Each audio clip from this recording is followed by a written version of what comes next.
मङ्गलं पञ्चपरमेष्टि मङ्गलं तीर्थङ्करं मङ्गलं विश्वजिन्धर्मं मङ्गलं वीरशासनं मङ्गलं वीरशासनं वन्दितु सर्वसिद्धे ध्रुवमचलमणोभवं गतिं पते वोक्षामि समयपाहुड मृणमो सुदकेवली भरिदम्। समयसार परम मांगलिक ग्रंथ है। आचार्य कुंद भगवान के द्वारा यह ईसा पूर्व प्रथम शताब्दी में लिखा गया है। भगवान महावीर स्वामी की वाणी को प्राकृत भाषा में प्रस्तुत किया है। 415 इसमें गाथाएं हैं। आचार्य अमृतचंद स्वामी की टीका के अनुसार भाषा प्राकृत है, शैली आध्यात्मिक है। आत्मा का सार, जिसमें आत्मा के बारे में जानकारी दी गई हो, सच्चा स्वरूप बताया गया हो। यहाँ पर गाथा नंबर 32 चल रही थी। निश्चय स्तुति क्या है? हम भगवान की निश्चय स्तुति कैसे करें? अभी हम व्यवहार की स्तुति करते हैं, उसमें निश्चय लक्ष्य नहीं रहता है। व्यवहार की स्तुति मान्य है यदि निश्चय का लक्ष्य हो तो, एक बात। दूसरी बात, निश्चय की ही स्तुति हो जाए तो वो और भी बेस्ट है। केवली भगवान के गुणगान करना है, अरहंत भगवान के गुणगान करना है तो कैसे करोगे? कैसे करोगे? आप भगवान के यहाँ पे मंदिर आए हो और भगवान का गुणगान करना है तो कैसे करोगे? आपका रूप अच्छा है ऐसा करोगे? आप काले काले बाबा, पीले पीले बाबा, ऐसे करोगे? कैसे करोगे? ये तो शरीर की स्तुति हुई, शरीर के गुणों की स्तुति हुई, लेकिन आत्मा के गुणों की स्तुति नहीं हुई। जैसे कहा था, जो इंद्रिय जनिता, जिन्होंने इंद्रियों को जीत लिया है, ऐसे जिनेन्द्र भगवान। कल कहा था, जो मोहम तो जनिता, और जिसने मोह को जीत लिया है। किससे जीता है? ज्ञान स्वभाव से। अपने ज्ञान के स्वभाव से जिन्होंने मोह जड़िता, मोह को जीत लिया है, ऐसे जिद मोह। हे भगवान, आप कैसे हैं? जिद मोह। आपने मोह को जीत लिया, इसलिए आप जित मोह हो। ठीक है ना? लोग दुनिया को जीतना चाहते हैं, लेकिन दुनिया को जीत करके कोई हासिल नहीं होने वाले। आप अपने को जीतोगे, दुनिया आपकी हो जाएगी, अपने आप हो जाएगी। किसी को वशीकरण नहीं करना है, अपने आप को वश में करना है। विश्व विजेता नहीं बनना है, आत्म विजेता बनना है। जो बनता है वो त्रिलोकीनाथ हो जाता है। 3 लोक के देवी देवता भी सभी लोग आकर के नतमस्तक होने लग जाते हैं। आज 33 नंबर की गाथा जो है पढ़ेंगे। जो पुस्तक जिसको दी गई है वो 33 नंबर की गाथा उसमें निकाल लेंगे। एक बार हम बोलेंगे, दोबारा सभी आप लोग उसका उच्चारण करेंगे। जिद मोहस्य दो जय्या क्षीणो मोहो हविज्य साहुस्य तय्या हो क्षीण मोहो भण्णदी सो निश्चय विदुहिम। जिते मोह साधु पुरुष का, जब मोह क्षय हो जाए है, परमार्थ वियायक पुरुष क्षीण मोह तब उनका कहें।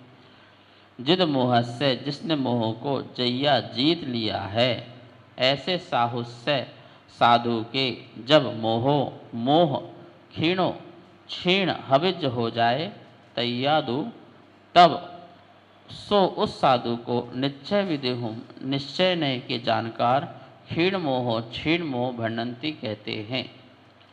क्षीण मोह, जहाँ पर मोह क्षीण हो गया हो, क्षय को प्राप्त हो गया हो, उसे क्षीण मोह कहते हैं।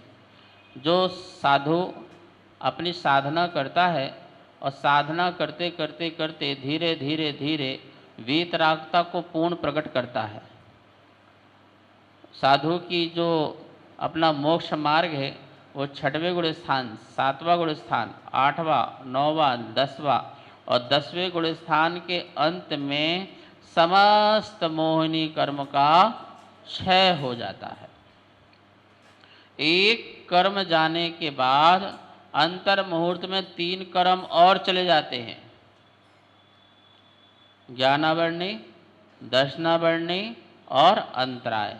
ये 3 कर्म आत्मा क्षीण मोह हुई और तीनों कर्म और नष्ट करके अनंत चतुष्टय प्रकट होते हैं। सबसे पहले आत्मा में वीतरागता प्रकट होती है। क्या प्रकट होती है? वीतरागता। क्योंकि मोहनी कर्म का नष्ट होते ही वीतराग होता है। वीतराग बोलो, वीत गया है जिसका राग। राग यहाँ पर उपलक्षण है। राग बोल दिया तो सब लगा लेना। वीत द्वेष, वीत मोह, वीत राग, वीत चिंता, जो कुछ भी विकारी परिणाम है आत्मा के चारित्र गुण संबंधी, दर्शन गुण संबंधी, ये सभी जो हैं उनके विकारी गुणों को, विकारी पर्यायों को दूर कर दिया है। वो वीतरागी हो गए हैं। तो राग शब्द जो है उपलक्षण है। एक बोल दिया सभी लगा लेना। ऐसा तो हम लोग लौकिक जीवन में भी करते हैं ना। एक संकेत मिल गया, इसका मतलब सारी चीज़ समझ जाओ। माँ ने कहा बच्चे ध्यान रखना, हम मंदिर जा रहे हैं, इन पापड़ों की कौआ से रक्षा करना, कौए खा ना लें, तो ध्यान रखना। ठीक है माँ, जो आपकी आज्ञा। ठीक है। जब माँ वापस आई, वो पापड़ कहाँ हैं? वो तो बिल्ली खा गई, वो तो कबूतर खा गए। क्यों? तुमने कहा था कौए से रक्षा करना। तो कौआ आया तो हमने उड़ाया, ईमानदारी से काम किया। पर आपने ये थोड़ी कहा था कि चूहे से बचाना, बिल्ली से बचाना। आपने तो कौए कहा था। अरे कौआ उपलक्षण था। एक बात बोल दी, मतलब था कि हमें पापड़ की सुरक्षा करनी है। ऐसे ही वीतराग, भगवान को एक वर्ड बोल दिया वीतराग। तो वीतराग मतलब राग गया। इसका ये मतलब नहीं कि द्वेष है, इसका ये मतलब नहीं है कि मोह है। वो मोह भी चला गया, राग भी चला गया। वो वीतराग में राग उपलक्षण है। बात समझना चाहिए। यहाँ बोल रहे हैं क्षीण मोह, जिन्होंने मोह को क्षीण कर दिया है। भाई एक साथ मोह क्षीण नहीं हो जाता। करत करत की विद्या है, अभ्यास की विद्या है। धीरे धीरे मोह क्षीण होता है। सर्वप्रथम सम्यक दर्शन पाने पर हमारा मोह क्षीण होता है। अनंतानवंदी कसाय वाला। कौन सा? जो अनंत पकड़ थी। कैसे अनंत पकड़ होती है? जैसे मान लो किसी से बोलो तो महाराज जी बजना, अरे हम नहीं बनना, हम तो कभी बनेंगे नहीं। इसका मतलब क्या है? अनंतानवंदी तुम्हारा मोह है। भाव भी नहीं होना। लेने की बात तो बाद में आएगी ना। परिणाम भी नहीं होना, परिणाम भी नहीं होना। जैसे किसी को बोलो मंदिर जाना, हम नहीं जाएंगे, हम नहीं जाते मंदिर, हम मतलब नहीं मंदिर से। ये कौन सा? ये अनंतानंदी कसाय है मदन मंगल जी। समझ में आया ना?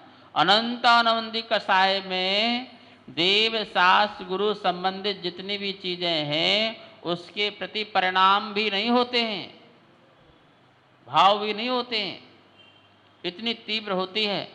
जब थोड़ा सा मंद उदय हो, अप्रत्याख्यान का उदय चले तो भाव बने।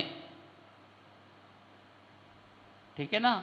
मतलब कि एक ऐसा काला पर्दा हमारे सामने आ गया कि सामने कुछ भी दिखाई नहीं दे रहा है और कोई बता रहा है तो हम स्वीकार भी, भाई पीछे ये है, हमें नहीं पता, हमें नहीं जानना, हमें मतलब नहीं है। ऐसे विचार वाले, ये कितना तीव्र अनंतानवंदी कसाय का उदय चलता है तो ऐसे परिणाम होते हैं। तो तत्व भी समझना नहीं चाहता, तत्व को भी नहीं जानना चाहता। जब ये मंद होता है, मंद होकर के कसाय उदय में आए तो फिर समझ में आए कि हाँ थोड़ा समझाया जा रहा है तो समझ में आता है। इसलिए सम्यक दृष्टि जो है जिसने बहुत बड़ा पुरुषार्थ किया है। अनंतानवंती कसाय को समाप्त करके, क्षय करके, उपशम करके, क्षयोपशम करके बहुत बड़ा पुरुषार्थ किया है। क्या पुरुषार्थ किया है? कम से कम ये तो जाना कि मैं कौन हूं। ये पेड़ पौधों को समझाओ कि तू आत्मा है, तो इन्हें समझ में थोड़ी आना है। इनकी इतनी तीव्र कसाय का उदय चल रहा है, लेकिन आपको समझाएं और समझ में आए तो समझना बहुत बड़े सौभाग्यशाली हो कि आपको समझ में आ रहा है। अप्लाई तो बहुत दूर की बात है, समझ में मात्र आ जाने से सम्यक दृष्टि सुखी हो जाता है। तो वहाँ से अनंतमंती कसाय क्षीण मोह होती है। कुछ अंश में मोह का क्षीण होता है। इसके बाद वह अनुव्रत धारण कर ले, किसी मुनिराज की देशनालब्धि मिल जाए, उपदेश मिल जाए, शास्त्र का स्वाध्याय आदि मिल जाए, तो जिससे वह अनुव्रत की भावना भाले। मैं बेमतलब की हिंसा नहीं करूँगा, बेमतलब का झूठ नहीं बोलूँगा, और ज़्यादा लोभ के परिणाम नहीं रखूँगा, झूठ नहीं बोलूँगा, किसी के बिना बताए वस्तु नहीं लूँगा, चोरी नहीं करूँगा, अपने ही व्रत का पालन करूँगा, सौदार संतोष व्रत का, और महत्वाकांक्षी नहीं बनूँगा, आवश्यकताओं की पूर्ति तो करूँगा, आकांक्षाओं की पूर्ति में नहीं लगूँगा, ऐसा अपरिग्रह का भी भाव रखूँगा। ये पांचों अनुव्रत को धारण करता है वो। कषायें थोड़ी मंद होती हैं, राग थोड़ा कम हुआ, राग कम हुआ, द्वेष कम हुआ, इसके बाद और मोह को थोड़ा क्षीण करता है, तो अनुव्रति से वो महाव्रति बन जाता है। महाव्रति बन जाता है। कब बनना है मगनलाल जी, कब बनना है? कहते कहते थक गए हम, दूसरा चतुर्मास आ गया, तीसरा आ गया, ठीक है ना। तो हमें महाव्रति बनना है। अनुव्रति से कहाँ पहुँचना है? महाव्रति। तो और थोड़ा मोह कम हुआ। अब महाव्रति बन जाने के बाद अब तो घर भी नहीं है, परिवार भी नहीं है, परिकर भी नहीं है, दुनियादारी भी नहीं है, आज यहाँ है कल वहाँ है, आज यहाँ आपने भक्ति करी, आशीर्वाद लिया, आनंद लिया, कल कहीं और चले गए, परसों कहीं और चले गए। तो इस प्रकार से बहते गए, चलते गए, आगे बढ़ते गए। कोई किसी प्रकार की चिंताएं नहीं, संसार संबंधी चिंताएं नहीं होना चाहिए। यद्यपि मुनियों को चिंता होती है, और असली चिंता तो मुनि को ही होती है। आत्म कल्याण की चिंता नहीं है तो वो मुनि भी नहीं हो सकता। तो असली चिंता तो मुनि को होती है, सम्यक दृष्टि को होती है कि मेरा कल्याण कैसे होगा, मेरा उद्धार कैसे होगा। और उसी चिंता में कोई विकल्प आया कि औरों का भी कल्याण कैसे होगा, औरों का भी कल्याण कैसे होगा। तो पर कल्याण की चिंता और स्व कल्याण की चिंता यदि संसार में किसी को होती है तो मात्र एक दिगंबर साधु को होती है। स्व कल्याण की तो अपने निकले, स्व कल्याण की चिंता तो है ही है। मुझे सामायिक करना है, मुझे प्रतिक्रमण करना है, मुझे जाप करना है, मुझे ध्यान करना है, मुझे स्वाध्याय करना है, समता भाव लाना है। तो इस प्रकार से अपना वो एनालाइज तो करते ही करते हैं, लेकिन जब संसार में भव्य प्राणियों को देखते हैं तो उन भव्य प्राणियों को देखकर भी उनके मन में भाव आता है कि जैसे मैंने आनंद लिया है, जैसे मैं स्वयं आनंद ले रहा हूँ निश्चिंतता का, अजरता अमरता का, ऐसे ही आनंद इन भव्य जीव को भी आए। तो उस भव्य जीव के कल्याण हेतु वो उपदेश देते हैं, मंगल विहार करते हैं, जगत के जो उद्धार के लिए कितनी दूर दूर विहार करते हैं। करते नहीं करते? तुम्हारे यहाँ पंच कल्याणक हो और महाराज जी 500 किलोमीटर दूर हो तो क्या करते हो? एक श्रीफल चढ़ा के आ जाते हो, बस महाराज चलो, और आप तो भाग गए, अब महाराज जी तुम आ जाना। आ रहे हैं बेचारे, क्यों? कि चलो भैया इसी बहाने हम आएंगे, तुम जुड़ोगे, धर्म करोगे, धर्म में लगोगे, तुम्हारी श्रद्धा बढ़ेगी, इतने जीव और संसार से निकल करके मोक्ष की ओर चले जाएंगे। तो ऐसी भावना से वो न सर्दी देखते हैं, न गर्मी देखते हैं, न भूख प्यास देखते हैं, सिर्फ पर कल्याण की एक चिंता होने के कारण वो इस प्रकार का उग्र विहार भी करते हुए दिखाई देते हैं। कितने दयालु हैं, कितने कृपालु हैं कि एक 20 रुपए का नारियल ने काम कर दिया है। अब तो 40 रुपए का हो गया होगा। ठीक है ना। तो उसमें ही महाराज जी भक्ति में ही जैन दिगंबर साधु को कुछ नहीं चाहिए, सिर्फ तुम्हारा प्रेम और तुम्हारी भक्ति चाहिए और कुछ नहीं चाहिए। पता है आपको, कुछ भी नहीं मांगते। अपने लिए क्या मांगते बताओ? कपड़े पहनना नहीं है, जैकेट पहनना नहीं है, घड़ी पहनने नहीं है, तो सारे सामान रखना नहीं है, तो अपने लिए तो कुछ मांगते नहीं है। आचार्य जी बोलते थे ये मुट्ठी भर खाते हैं और दरिया भर लुटाते हैं। क्या करते हैं? एक बार लेते हैं और आपके लिए हमेशा। अभी ममता भागी भागी आई, बोले महाराज महाराज शाम को क्या करना है? मैंने बोला शांति से बैठने दो, अभी तो यहाँ से उठे नहीं हैं। और बोलने लगी शाम को। एक बोली दोपहर को क्या करना है? मैंने बोला जान ले लो। ठीक है ना, अभी प्रवचन कराओ, फिर आहार कराओ और फिर शाम को फिर भक्ति कराओ, फिर दोपहर को स्वाध्याय। ठीक है, आ जाना 3 बजे समय सार ही चलेगा, समय सार के स्वाध्याय में भी आना और शाम को भगवान की भक्ति में आना। तो यहाँ पर बात जो चल रही है क्षीण मोह, मुनिराज भी साधना करते हैं, वो क्षीण मोह मतलब मोह को क्षीण करने के लिए। तो थोड़ा थोड़ा क्षीण होते होते होते अंतर मुहूर्त की साधना है मुनिराज की मात्र बस। कितने? एक अंतर मुहूर्त में ही केवल ज्ञान प्राप्त कर लें। अंतर मुहूर्त के भी असंख्यात अंतर मुहूर्त भेद होते हैं, उसमें से कोई भी अंतर मुहूर्त लगा लो आप, उस अंतर मुहूर्त मात्र में ही समस्त मोहिनी कर्म को क्षय कर देते हैं, अपने आप को एडजस्ट करते हैं और सीधे वीतरागता को प्रकट कर लेते हैं। तो हमें भगवान की निश्चय स्तुति करना है। तो कैसे करना है कि हे भगवान आप क्षीण मोही हो। क्या हो?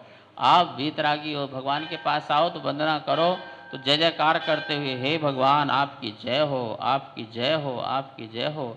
आप वीतरागी हैं, आप सर्वज्ञ हैं, आप हितोपदेशी हैं, आप जितेंद्रीय हैं, आप जित मोही हैं, आप क्षीण मोही हैं। धन्य है आपका पुरुषार्थ, धन्य है आपका पुरुषार्थ, धन्य है आपका ध्यान, जिससे आपने इस उच्चतम अवस्था को प्राप्त किया है। आपका ये बाहर का रूप जो है इतना सुंदर दिखाई दे रहा है आपकी आत्मा सुंदर होने के कारण, इसलिए मैं आपके इस रूप को व्यवहार से और आपकी आत्मा को, सुंदर आत्मा को निश्चय से नमोस्तु करता हूँ, नमन करता हूँ, वंदना करता हूँ। माता पिता के पैर छूते हैं तो कोई नाखून को, कोई चमड़ी को थोड़ी छूते हैं, वो तो एक व्यवहार है कि छू रहे हैं। हम माता पिता के आचरण को छूते हैं। जैसा आपने अच्छा कार्य किया है ऐसा हम भी कर सकें, ऐसा हमें साहस दीजिए, ऐसा हमें आशीर्वाद दीजिए। गुरुओं के चरण भी इसीलिए छूते हैं। जो रत्नत्रय आपने धारण किया है वो हम भी धारण कर सकें, जिस मार्ग में आप चल रहे हो उस मार्ग में हम भी चल सकें।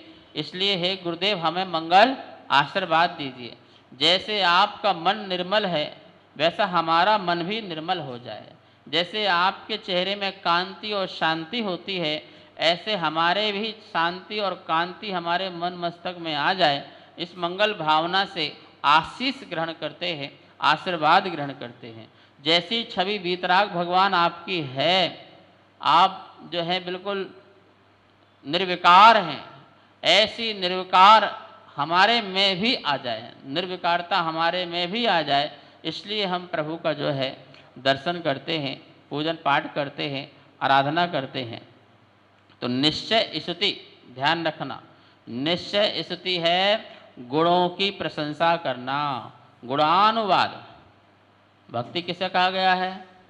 गुणानुवाद को भक्ति कहा गया है। वंदे तद्गुण लब्धये, हम आपके गुणों की प्राप्ति के लिए वंदना करते हैं। पढ़ते नहीं पढ़ते हो? ऐसे ही पढ़ते हो ना। तो वंदे तद्गुण लब्धे। आप देखिए कोई भी चीज़ अपन पढ़ते हैं शास्त्र को, उसमें मंगलाचरण होगा, मंगलाचरण में भगवान को नमोस्तु किया गया होगा, या अरहंत भगवान को, या पंच परमेष्टि को, या सिद्ध भगवान को, तो उनकी क्वालिटी बताई गई होगी। क्या बताई गई होगी? क्वालिटी। बोलो क्वालिटी। तो लार्ज क्वालिटीज लेस क्वांटिटीज। आप क्या कर दो, जो क्वांटिटीज है उसको ख़त्म करो और क्वालिटीज को उसको ग्रहण करना है। ये हमारा उद्देश्य होना चाहिए। आचार्य भगवान कुंद स्वामी कहते हैं निश्चय स्तुति क्या है? निश्चय स्तुति है जो उनमें है उनकी ही प्रशंसा हो, उनका ही अनुमोदन हो, उनकी ही हमारे द्वारा सम्मति हो, ऐसा भाव रखना निश्चय स्तुति है। मतलब एक द्रव्य की जो चीज़ें हैं उसी द्रव्य के बारे में बताना, एक द्रव्य को दूसरे द्रव्य में मिलान नहीं करना, शरीर के गुणों को आत्मा के गुण नहीं कहना और आत्मा के गुणों को शरीर के गुण नहीं कहना। कहोगे क्या? कहोगे तो क्या हो जाएगा? वो मिक्स हो जाएगा, मिक्स हो जाएगा। आप व्यवहार से कहिए, व्यवहार से भजन बोलते समय भी हमें ध्यान रखना चाहिए कि जो हम भजन गा रहे हैं इसमें हमारा कोई नय होना चाहिए। जैसे मैंने तेरे ही भरोसे दीनानाथ, भंवर में नैया डाल दई। तो ऐसी स्तुति बोलते समय भी हमें नए लगाना होता है कि हमने तुम्हारे भरोसे नैया डाली है। इसका ये मतलब ये नहीं कि हम कुछ नहीं करेंगे, अब जो करोगे तुम ही करोगे, तो ऐसे भरोसे रहोगे डूबोगे। ठीक है ना? ऐसा नहीं है। हाँ प्रभु, आपने जो रास्ता बताया हम उस रास्ते में चल के अपने आपके भरोसे हमने नैया छोड़ दी कि आप सही बताने वाले हैं, आप मार्ग मिथ्या नहीं बताने वाले हैं। जो आपने मोक्ष मार्ग बताया है, सम्यक दर्शन ज्ञान चारित्राणी मोक्ष मार्ग, ये मार्ग आपने बताया है, हमने इसी को ही विश्वास करके आपकी आज्ञा स्वीकार करके हम तो इसमें आगे बढ़ गए हैं। इसलिए इसको बोलते हैं मैंने तेरे ही भरोसे। ये भजन हम बोले तो समझ में आता है क्या? ये वाला भजन हम बोले तो समझ में आता है, तुम बोलो समझ में नहीं आता है। हम बोले कि हमने तेरे ही भरोसे महावीर भंवर में नैया, हमने डाल दी संसार के भंवर में, हमने तो तुम्हारे भरोसे निकल गए। अब कोई बोले तुम्हें हार मिलेगा नहीं मिलेगा तुम जानो, हमें पता नहीं। ठीक है, विहार कराएंगे नहीं कराएंगे तुम जानो, अब जो होना होगा। हमने तो देखा है कि आपने कहा इस मोक्ष मार्ग में चलो परम सुख मिलता है। आपने कहा इस मार्ग में चलने से संसार के सुख तो बहुत तुच्छ हैं, बहुत निम्न क्वालिटी के हैं। आपके मार्ग में चलने से बोले उत्तम सुखों की प्राप्ति होती है, निराकुल सुख की प्राप्ति होती है, आकुलता रहित सुख की प्राप्ति होती है और इटर्नल सुख मिलता है, शाश्वत सुख मिलता है। ये आपने हमें बताया, इसलिए हम तो आपके मार्ग में आगे बढ़ गए। ऐसे भाव से सच्चे मोक्ष मार्गी ही इस भजन को गा सकते हैं। आप लोग तो गाना सब आपकी कृपा से, बोलो बोलो, सब आपकी कृपा से सब काम हो रहा है, करता नहीं मैं कुछ भी, कुछ भी। बोलो ऐसे करो, करता नहीं मैं कुछ भी, ऐसे सब काम हो रहा है। ठीक है, ये भजन भी आपके लिए व्यवहार पक्ष से सही है, व्यवहार पक्ष से सही है। क्यों व्यवहार पक्ष से सही है? कि मैं क्या कर रहा हूँ व्यवहार पक्ष से, व्यवहार पक्ष से सब आपकी कृपा से। कैसे आपकी कृपा से? आप ना होते ना हम मंदिर आते, ना मंदिर होता ना हम यहाँ आके बैठते। प्रभु आपने केवल ज्ञान प्राप्त नहीं किया होता हमें मोक्ष मार्ग नहीं मिलता, हमें सत्य का दर्शन कराने वाला कोई व्यक्ति नहीं होता, कोई जीव नहीं होता। तो तो आपकी कृपा से हमने अहिंसा को जाना, आपकी कृपा से हमने सत्य को जाना, आपकी कृपा से हमने मोक्ष मार्ग को जाना, और उसके कारण हमने पुरुषार्थ किया, हमने पुण्य का अर्जन किया, और उससे हमें बहुत फलों की प्राप्ति हुई। तो हमें आपकी महिमा आई, आपके प्रति आदर सम्मान आया, तभी हमारे मुख से निकला सब आपकी कृपा से सब काम हो रहा। चक्रवर्ती किसकी कृपा से बने बताओ, बोलो, चक्रवर्ती किसकी कृपा से बने? इन्हीं कृपा से तो बने ना। ये ना बताते कि मुनि बनो, मुनि बन के कठोर साधना करो और निदान बांधो चक्रवर्ती बनो, ठीक है ना। इनने बताया तो हम मुनि बने, कठोर साधना की, भावना भाई हो क्या बन गए? बलभद्र बनते हैं, नारायण बनते हैं, प्रति नारायण बनते हैं, इंद्र बनते हैं, महेंद्र बनते हैं, ये जितने बड़े बड़े देवी देवता बनते हैं, सर्वार सिद्धि के देव बनते हैं, किनकी कृपा से बनते हैं? ऐसा व्यवहार पक्ष से हमने ये कथन किया कि इसमें आप ही निमित्त थे। लेकिन निश्चय तो यही है कि मेरा पुरुषार्थ भी है, मैंने निज पुरुषार्थ किया, मैंने निज साधना करी, आत्म साधना करी, तब मैं जाकर के इन पदों को प्राप्त हो पाया। ऐसा भी भाव होना चाहिए। निमित्त प्रधान ही सर्वथा धर्म नहीं बनाने का, और उपादान प्रधान ही सर्वथा धर्म नहीं बनाने का। जहाँ पर निमित्त दृष्टि हो वहाँ निमित्त दृष्टि लगाना, जहाँ उपादान दृष्टि हो वहाँ पर उपादान दृष्टि लगाना, अपनी योग्यता भी लगाना, ऐसा यहाँ पर समझना। यहाँ पर आचार्य कुंद देव समय सार में कह रहे हैं कि प्रभु आप जिद मोह से दो जैया, आपने मोह को जैया जीत लिया है, क्षीण मोह हविच साहुस्य। जिस साधु ने अपने मोह को जीत लिया है, क्षीण कर लिया है, वो जित मोह से, जित मोह कहलाता है। आठों कर्मों में सबसे बड़ा बलवान यदि कोई कर्म है तो वो मोहनी कर्म है। बुरे भावों में सबसे ज्यादा बुरा कोई भाव है तो वो मोहनी भाव है, वो राग भाव है। द्वेष भाव भी उतना खतरनाक नहीं जितना भाव कौन सा? राग भाव। संसार में बांधने के कारण द्वेष इतना नहीं है, राग, क्योंकि राग को किसी ने अधर्म नहीं माना, द्वेष को तो सबने अधर्म माना, राग को सभी लोग धर्म मानते हैं। प्रेम से रहो, स्नेह से रहो, मिल के रहो, जुल के रहो, घुल के रहो, अच्छे से रहो, आपस में व्यवहार बना के रहो, ये सब क्या राग ही तो है ना। तो राग को कोई मना नहीं करता, गुस्से से रहो, क्रोध से रहो, ऐसा कोई कहता है क्या? नहीं कहता ना। राग को सब बोलते हैं, इसलिए राग खतरनाक है, मोह खतरनाक है, क्षीण मोह बनो, ऐसा यहाँ पर कहा गया है। कार्यक्रम पाठशाला के पुण्यार्जक थे श्री दिगंबर जैन मंदिर, लोधी कॉलोनी, दिल्ली।